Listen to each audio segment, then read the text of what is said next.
all about how to find a job in Germany, and you can actually replicate these processes for any country, so stick around.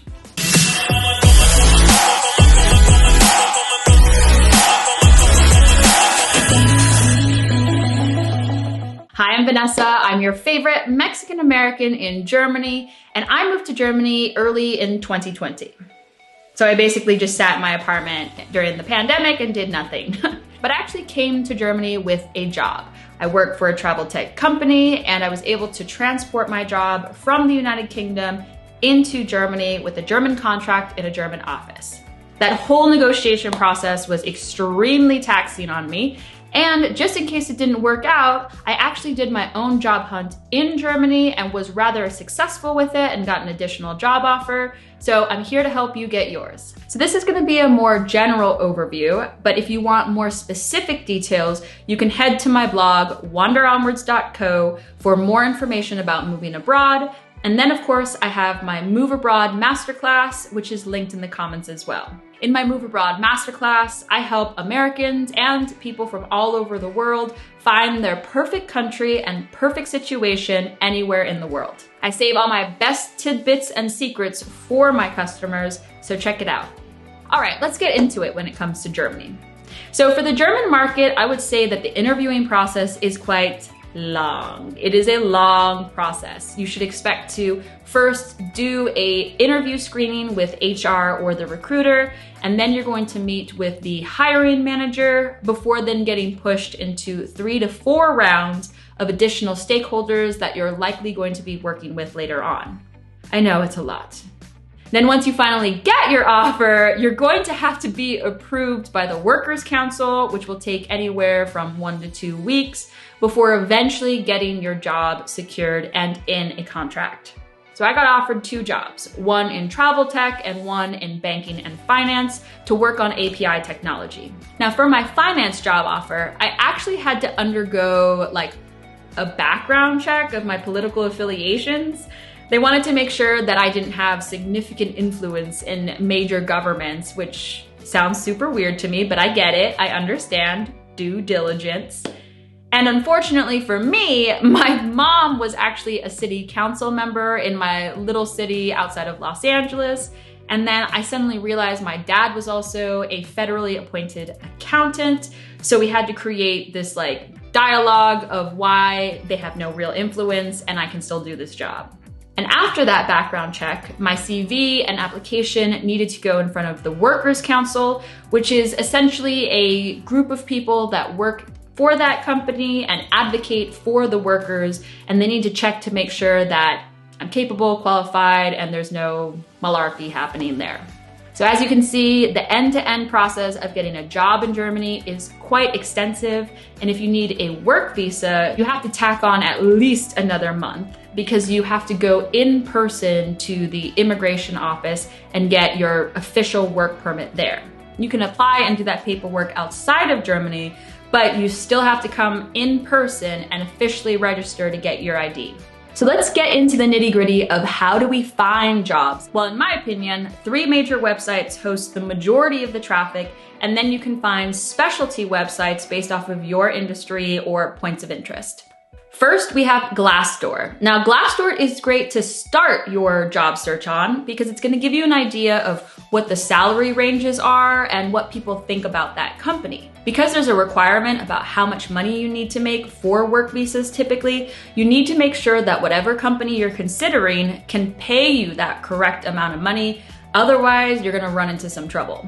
Also, you're gonna wanna look at what the ratings are for that company to make sure that people like the CEO or HR is actually doing a great job and it's a place that you'll wanna stay for long term. The second website I would recommend is Indeed.com. Now, Indeed is actually really great for English-speaking jobs when you're not in an English-speaking environment because you can search based off of language.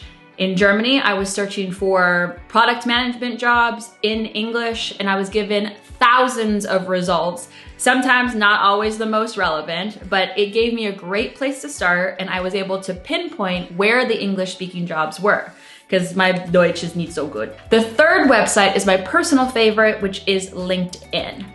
I like LinkedIn because 1, I can curate a profile to draw people in. 2, I can actually connect with people and follow other product managers at companies that I potentially want to work for. And 3, you can set up alerts so you're notified weekly, daily, whatever, about jobs that fit your skill set, interest, and industry. If you want to know more details about how I tackle this job search online, head over to my Move Abroad Masterclass where I save all the best details for my clients. Of course, if you are enjoying this video, give it a thumbs up so I know to make more videos on this type of topic in the future. Also, don't forget to hit that subscribe button so you can stick around for more wealth and wanderlust content I post every week. Next, let's talk about the CV. List your most relevant work experience that has happened most recently. Start first with your title, then underneath it, the company name, and on the right-hand side, include the location and for how many years you've been there.